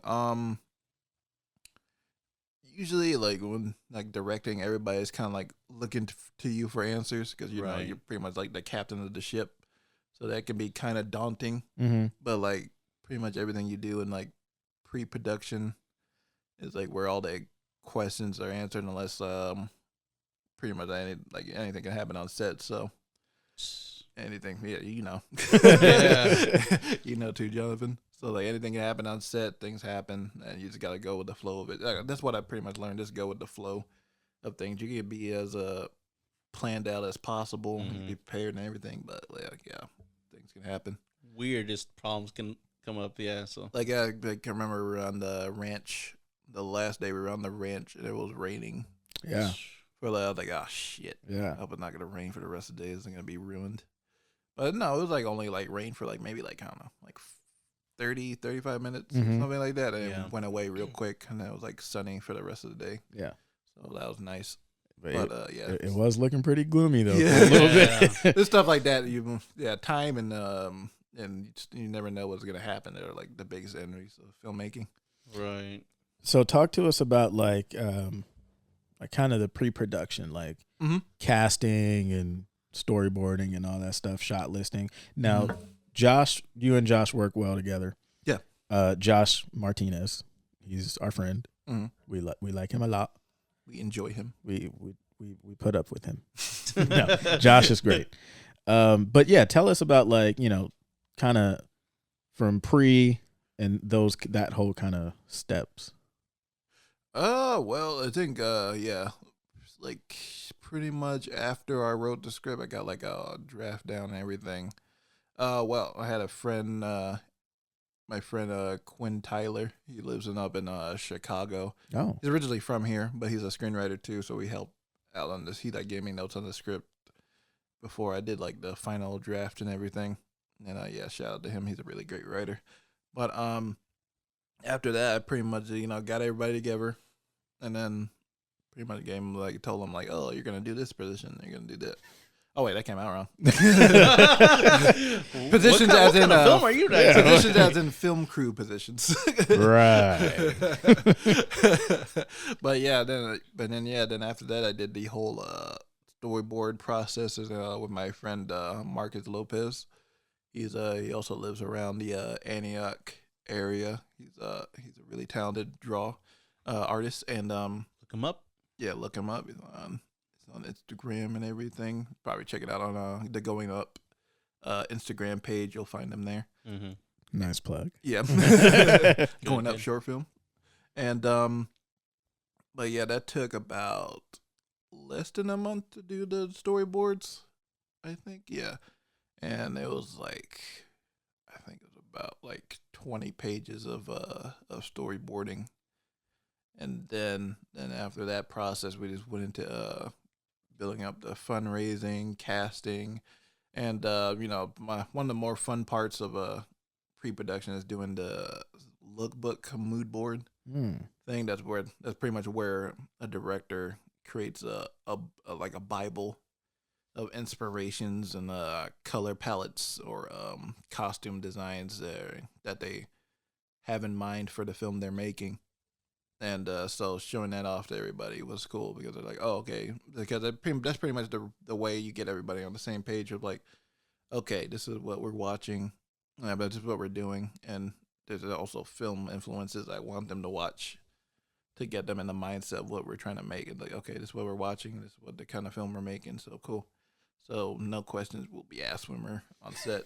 Don't ask Alec any questions on set. He doesn't like it. Unless it's about food. I've seen him. When you ask him a question on set, he took some guy behind the shed, and we never saw that guy ever again. Yep. He said, "Did you not read the lookbook? And Did you not read my director's Bible?" he was so scary. I was afraid. But it's interesting here you talk about that, because I know for me, and I probably should, but I don't storyboard. Mm-hmm. And I think for me it's like I write it, shot list, and then that's just kind of it. But I think hearing it, and then once you showed us the storyboards, I'm flipping through and I'm like, damn. Yeah. I'm like, I need to start doing that. Right. Yeah. So That helps a It's lot. crazy how Yeah. important, how important and like even like sounds like a minute detail, but how much of a difference it can make. Yeah, creating a shot Yeah. list and a storyboard helps a lot. Yeah. Before you do anything else, really, and it's But then casting it was also fun because I post on like two websites. One is called used to be called just SF Casting. I think it's called like Casting Networks now or something. Something like that. Yeah, and then the other one is Backstage.com, and that's where it's basically the same as SF Casting Networks, but I think you gotta like pay to post. I didn't have to pay it because it's like they gave me like a free discount thing or something like that. Nice. Yeah, Even better. yeah. How, Yeah. how many characters were in the film? Let me think. It's about 5 or 6 or so. Okay. Yeah, 5 or 6 main characters. So like not a whole lot, but for a short film, I guess it's a lot. I have a quick question. For Mhm. what is it like casting networks versus Backstage. Mhm. which one did you see like the most response in? Because if I'm not mistaken, casting networks, is that free or do you still have to pay for that one? too? Yeah, it's free. So free, and then the other one, I know you need to pay, but I know you didn't. But for We don't pay people- for shit over here. For people that want to use it, So from your experience, which one got the most responses, and which one did you pick out the most, or which one did you cast the most? If you want to share or enlighten us in that. I feel like I got the most from Backstage. Okay. Yeah, because I remember it was at least altogether over 200 submissions. Woo. Yeah, it was a lot. So yeah, it was like a lot of people, but like the most, I think all the actors I've chosen were from Backstage. Now, be honest. Yeah. Did you go through all 200? Yeah, I did. Okay. I actually Wow. did, yeah. I actually did. Hold on. Let me give you a Yeah. applause. I'll be honest, me, I don't know if I would be able to go through. Well, was this was still during the pandemic, right? Or it was it a little bit after? It was a little bit. It was like early on, not like early on, but like it was like around August, September of last year. Okay, because I was gonna say it's like 200, unless I'm not doing anything. Yeah. That's tough to go through, but still, man, That's props to you. to get 200 people. And you put like the script up there, or you put like sides. I put sides, yeah. Like to get 200 people, that's dope. Yeah, I don't know. That's Like dope. actors are just like really looking for work Yeah. because of the pandemic or anything. So, but quick question actually too, because I know you casted Tyson as the main character, which I know you've worked with before. Mhm. Shout out to Tyson. Tyson, bro. Yeah, Tyson, man, if you want to come on, you don't have a choice. You're going to be on here. So I know you casted him and you worked with him before, Yeah. but did you have him in mind already as you were writing it, or how did that process come along? Like, Oh yeah, he was always in mind okay, while I've been making it. Oh, I'm writing it anyway. yeah, Yeah, and especially watching his film. God damn it, what's it called? First Date. Mhm. right, Yeah, First Date. That really convinced me that he's like I already like had him in mind, but like that really convinced me that I should cast him in the lead because he has such a likable presence. He that does. It's like he's the kind of guy you want to watch succeed, Mm-hmm. like in any situation. And he's just funny. He's a very physical actor too. I've noticed for sure, and he always commits 110% every time. Yeah. mm-hmm. So yeah, I love working with Tyson. Yeah, he's great. I think this is our second time working with him, Mm-hmm. and it seems like he gets better every kind of audition or gig he gets. So he's definitely going to be really good and somebody to look out for. Yeah, exactly. Yeah. Tyson Brown, Mhm. ladies and gentlemen. Yeah. Look out for him. But then like other actors that I casted. One that I also worked with before is Ray Raimundo. Mhm. Yeah. He plays Zach in the film. I worked with him on a short film I did in college called A Woman at War. And he's great too. Yeah. Yeah, he's real great. And he always commits all the time, and he's also really fun to work with. Cool. When he oh, spoilers. Oh damn. Oops, my bad. Gonna cut that. Yeah. Yeah. We'll bleep that out. Nobody did nothing. He did a thing. He did something. But yeah, when that happened, and he gets all done up and everything, Mm-hmm. and he's sitting in a chair, Mm-hmm. and I walk in the room, and he's not moving. And then I didn't even notice he was in the chair. And then he moves. I'm like, holy shit, he was over there the whole time. Yeah. Like he's really good at acting. I'll just leave it at that without giving away. Spoiling. But yeah, all the actors were great on the film. Probably like all the actors, like Abby Tozer, who plays Abby. She was phenomenal in it. Natalia Dominguez, she's also great. Jack Wooten, he plays the sort of antagonist in the film. Mm-hmm. And me and Jack is like, if you guys met Jack, Yeah. or a really nice guy, Mm-hmm. but like when he turns that evil on, Man. Yeah. it's like, oh, like in you want for to it back now. up a little bit. Yeah. It's night and day. Yeah. Like On off switch. just like how you Yeah. said, he's such a nice guy, and then as soon as it's action, Mm-hmm. he flips a switch. Exactly. Yeah. Yeah. Crazy.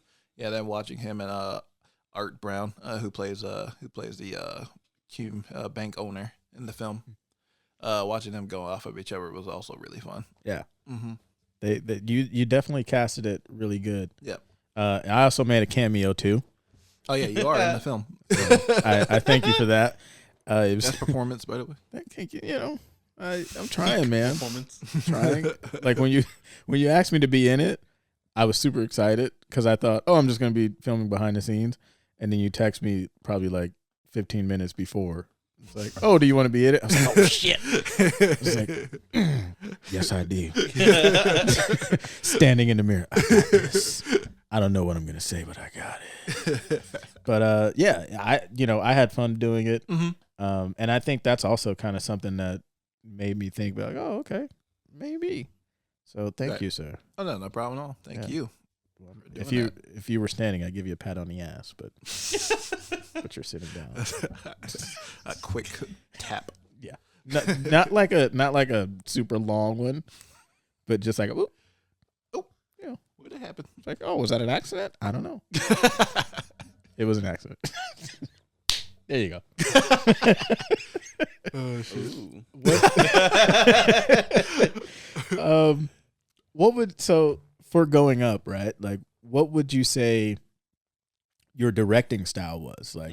Because I know, like, being on set, and I saw it, but for the people who weren't there, could you just like kind of describe, how you go into that? Interesting. It was like Or like your mindset or something. Mhm. Yeah. mindset. I'm usually like for my influences on the film, it's like films like Dog Day Afternoon or like Good Times. Pretty much any film by the Safdie brothers. I'm just like, these guys know how to like perfectly like create chaotic, anxiety driven energy on the film. And that's kind of like what I want to do. Yeah. Like for the most part, it's like pretty much give like everybody like a rush of energy, like they're watching a real ride of a film, but also have it like filled with real character and emotional moments. So pretty much just focusing. Pretty much, I always have a focus on character in each scene, and it's always cool to like think of like, oh wow, they get a cool shot here, and then like you just like let the actors do whatever they want. But I had like a real set idea for what their mindset is at each time. So going to that on set with that, and all the actors are so great that I can usually like tell them a word, and they'll be like, okay, and then they perform it exactly the way I want it. Yeah. And it was real great.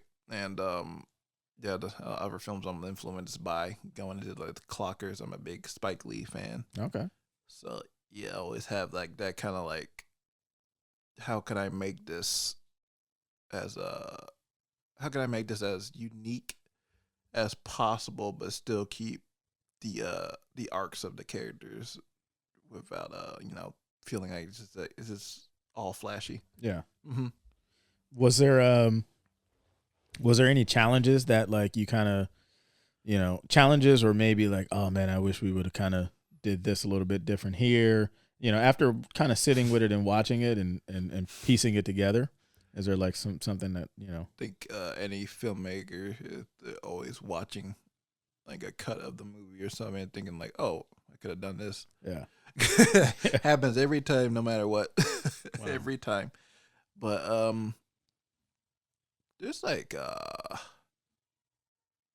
probably more has to do with the location and the time. Mm-hmm. But would have liked I don't know, more of a lens flare in the final scene. Yeah.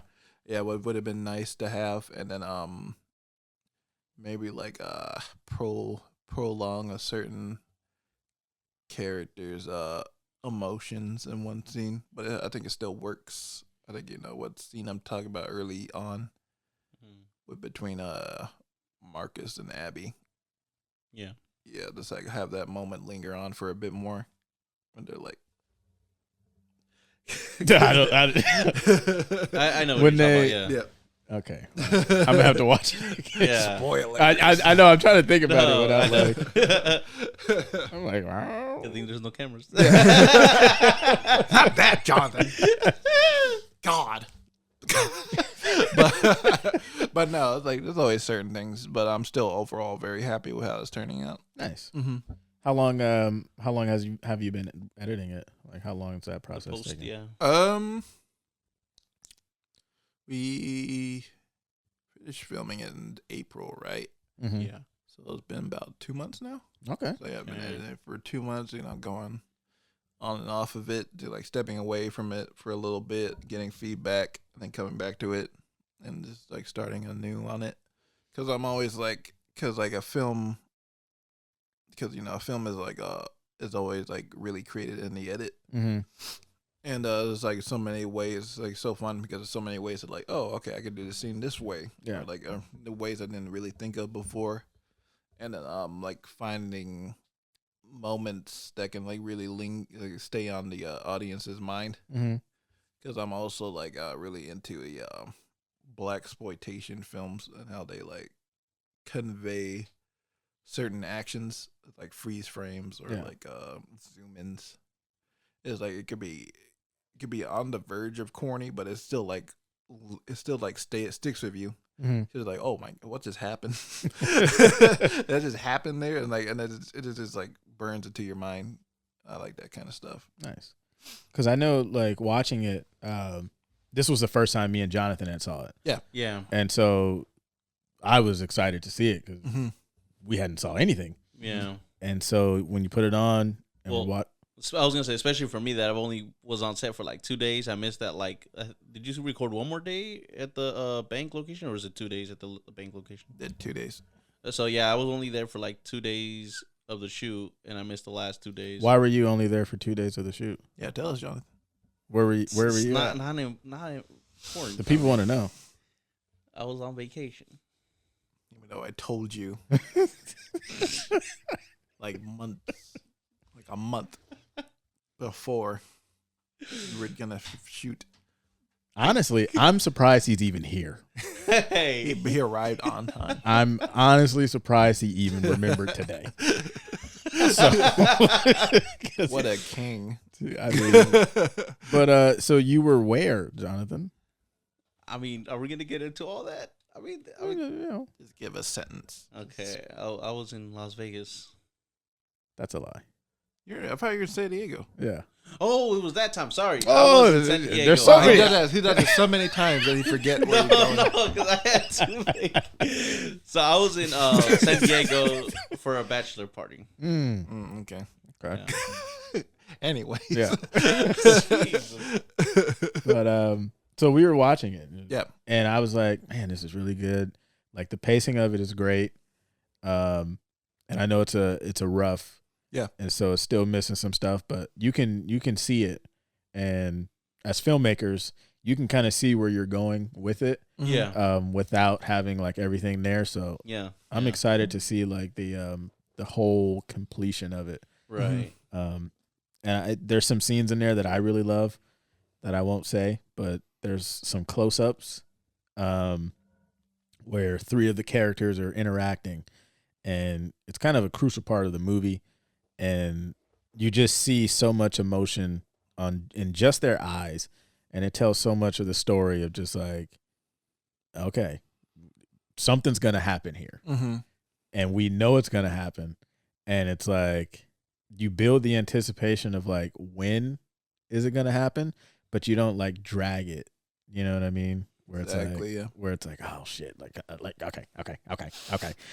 It's like it's good pacing in that scene. Really good pacing. And yeah, there's some stuff in there that I really like. Cool. So yeah, I would say can't wait to see overall, like short films, you know, it's very like different than like feature films, because short films are supposed to be kind of like, pacing is very important and key, because in like feature films, you know, I know pacing is also important, but like you have times when you can kind of like dip down, slow down a little bit. For short films, I've noticed that like there are a few times you can like add that, but it's very like, you know, overall it needs to be kind of quick. Yeah. And your short film is very like, the pacing is very good, very very very good. Like there, I didn't feel like a slow moment, a dull moment at all. Like you're hitting all the points. You know, you're getting your I guess like points across, your emotions across. Like everything is just like very well. So I really, and like this is like a rough cut, because I know you like have a lot of things missing as well. But like I like Jamal said, I can really see where you're going with it, and like cannot wait to see like the closer to the finished cut. Cool. Yeah. Thank you. And you got a favorite scene without spoiling it? Favorite scene, the scene you mentioned is one of them. All right. The close-ups, and they then there's another scene that happens in a like I don't know what to say without spoiling it. It's an office room. Mm-hmm. Okay. Where a character explodes on another character. So I was that is really nice. Filming it was intense. Yeah. Oh yes. Yeah. Yes. We'll have to. I wasn't there, but I heard. Yeah. So, yeah. When Tyson comes on. Because there was a moment that was kind of like, and I don't know if you saw it. Because you may have just been in director mode. But there was a moment. But we'll wait for Tyson. Yeah, we'll wait for it. Yeah. But inside scoop. That that scene was great. Because watching like your previous films and seeing like how you kind of choreograph, I guess we'll say fight scenes. That's not a fight scene though. No spoiler. It's something.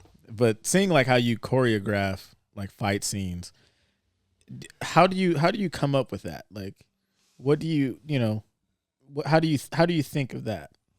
I like very like visceral sequences. Like of course, like in like actual like really like well choreographed fight sequences are always amazing. But in like watching like I don't know, like it's like a real brutal display of violence. It's like probably something that's like one of the more cinematic things to me. Okay. Okay, Quentin Tarantino. I like that. It's like there's like a certain point where this happens and you're like, oh, that just happened. Yeah. Like, Gotcha. Like you should see the evil look on his face as he's explaining this. I like fucking people up. Because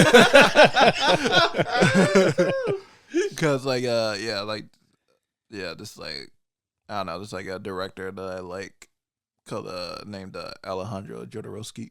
See, and he's like,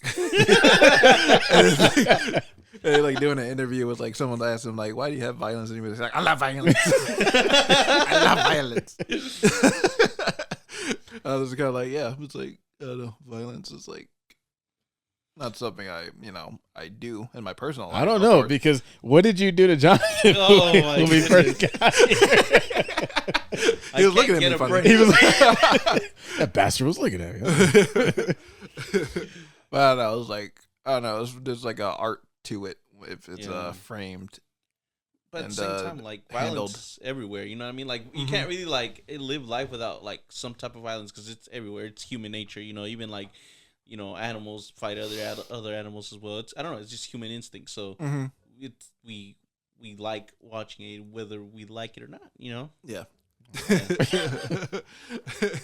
I take that as seriously as I do the romance in the film because I feel like the romance in the film is the real heart of the story. If that doesn't work, then like the rest of the film doesn't work. But I feel like it works here really well. Yeah. Yeah. Yeah. I mean, shit, we kind of hit on everything.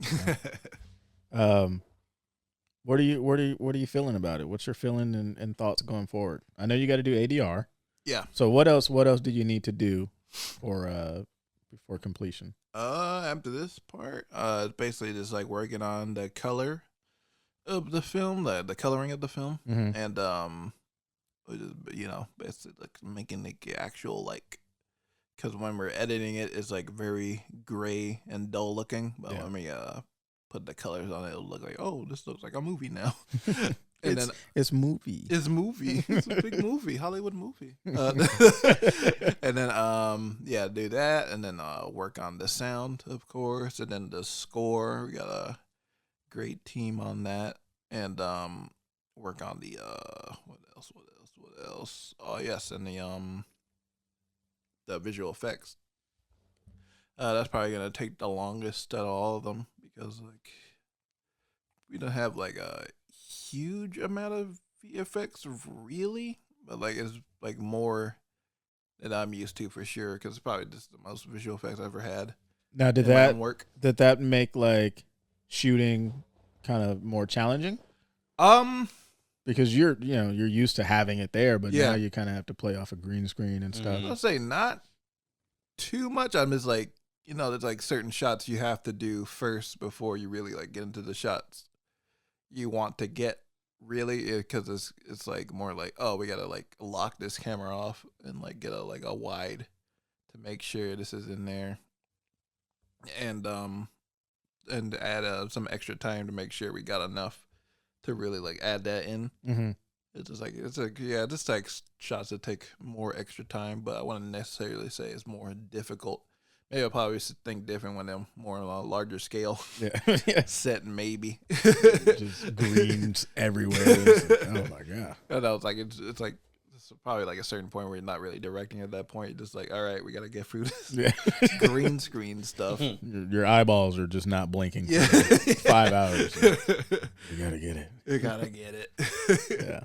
But doing that was fun though, and I think people are gonna like be really impressed by the scenes that we have planned, because basically just like, because it's set in the near future, or it's like a realistic kind of future where things are just pretty much decaying, but it's like futuristic enough to the point where it's like, okay, this definitely not like within the next year or so. It's like at least 10, 15 years even. Yeah.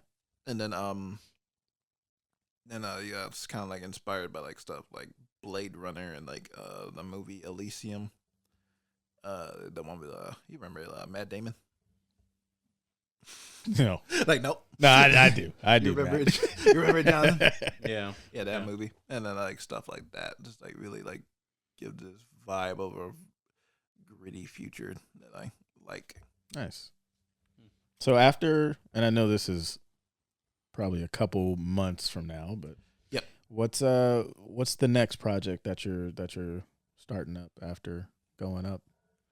Or hold on, before you answer that, when Goin Up is finished, where do you see it going? Oh yeah. Well, I'm gonna premiere it first. I'm gonna try to rent out a local theater. Okay. And like have everybody that worked on the film, like family and friends and actors, come out and watch it with us. And after that, we're gonna like try to send it off to film festivals. Okay. See where it goes. I already have like film festivals in mind. Good. But then and we'll just see how it goes. Local or kind of far? Probably just start off small, like locally, and then like expand. Okay. Yeah, I see that. If it starts gaining more traction. And we can't listen. we didn't even mention Mhm. that you have won film festivals before, right? Oh yeah. So I mean, that should have been in the intro. Yeah. Damn. We That totally we dropped the yeah, ball totally on that one. missed that one. Yeah, I won at a couple of film festivals before. Yeah. So we're looking at them. I have credibility. So see, people, we're not just talking out of our ass. We kind of know what we're doing. We have our person. We're kind of good at this. Yep.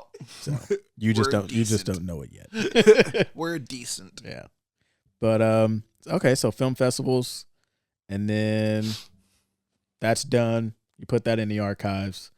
What's next? What are you gonna be, or you haven't even thought about that yet? I have a few ideas. Okay. It's more like because I want to do something like smaller in scale compared to Going Up. Mm-hmm. Probably something more chill, or like I feel like I want to do either like a horror film, like a slasher type of thing. Okay, I thought you said a horror film. A horror film, no, horror film, like a slasher type thing, yeah. Okay. Or like a simple, like kind of like slice of life kind of movie, where it's just kind of like I don't know, it's like chilled out, not like anything really flashy. Yeah. It's like Like people, coming of age type thing, or yeah, yeah, something like that. It's Okay. like something where like, people are just talking in a room. Yeah. I fuck with that Mm-hmm. because I know like when you sent Going Up, that like my mind was like, oh shit, I gotta get back on it. Yeah. And so yeah, I kind of have like some ideas too of like just people talking. Mm-hmm. It started out as just like a dinner conversation, and now it's kind of expanded to something else. Yeah. It's still a conversation, but it's not a dinner conversation. Mm-hmm. Yeah. So I like that Yeah. idea. I'm like, probably not. You're probably not familiar with him, but you ever seen any films by Jim Jarmusch?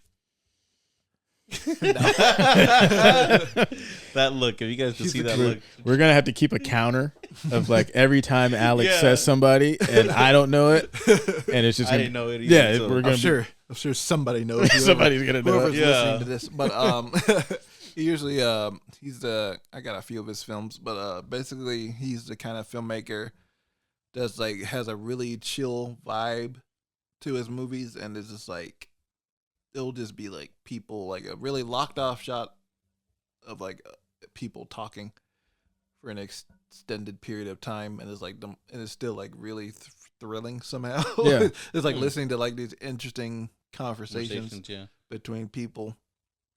So his movie, And it's always yeah. like eccentric characters, so it's always fun. They're always fun to watch. I got a couple of them. Okay. Mm-hmm. Jeez.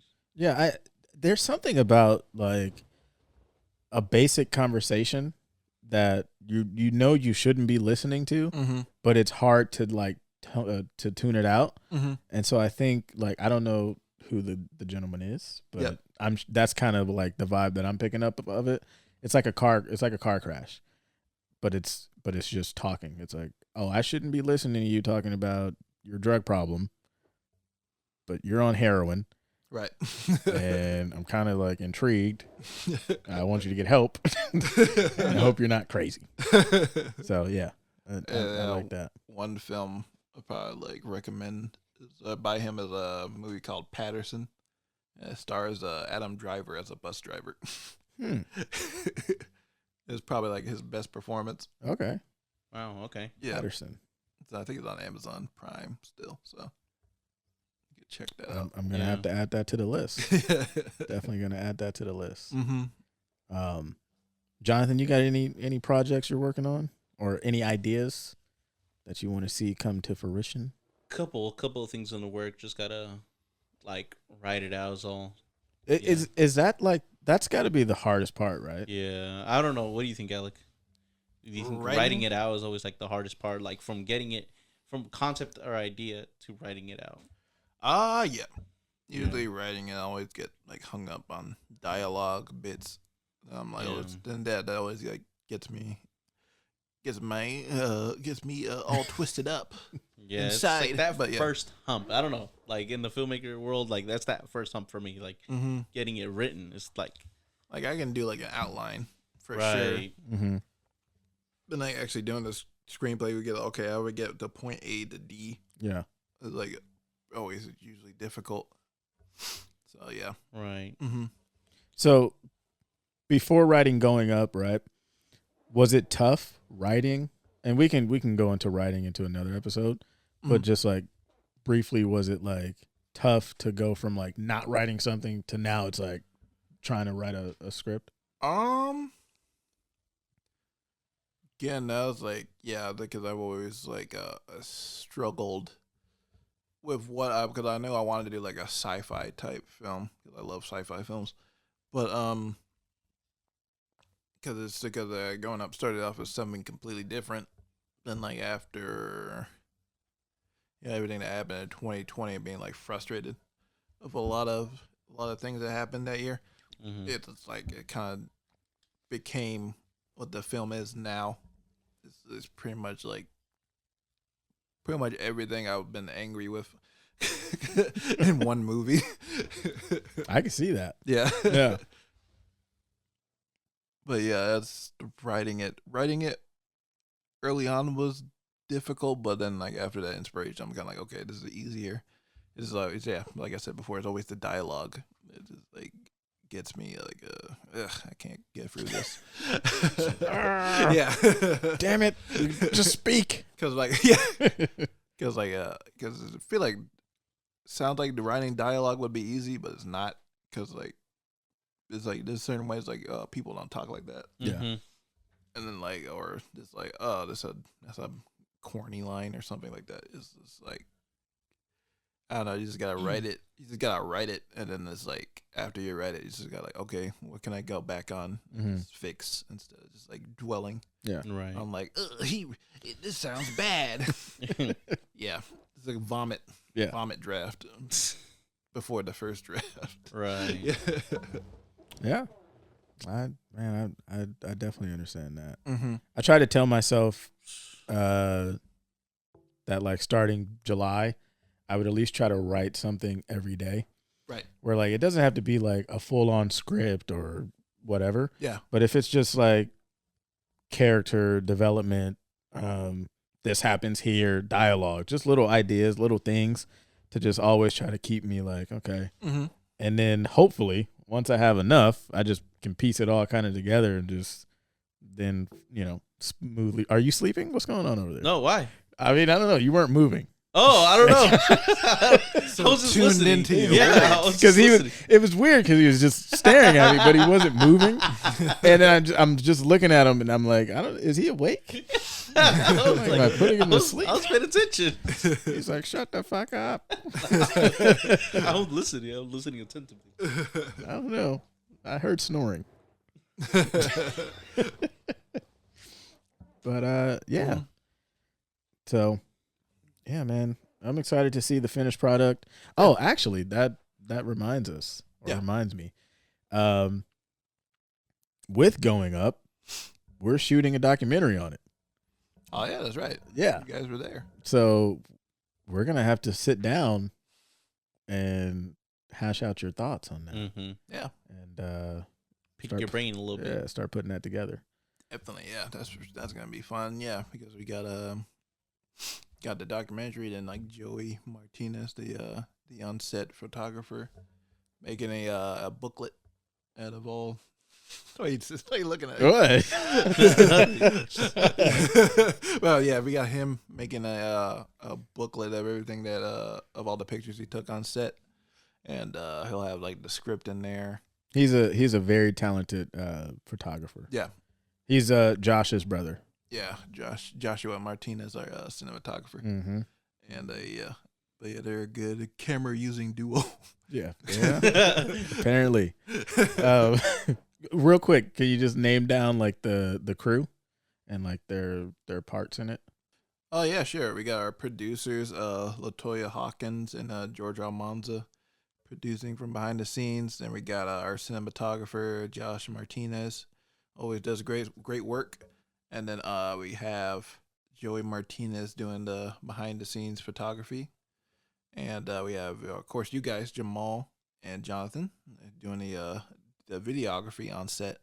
And so you'll soon see a documentary made by you guys there. And we have Gabby Pena doing the costume design. She did an amazing job on that.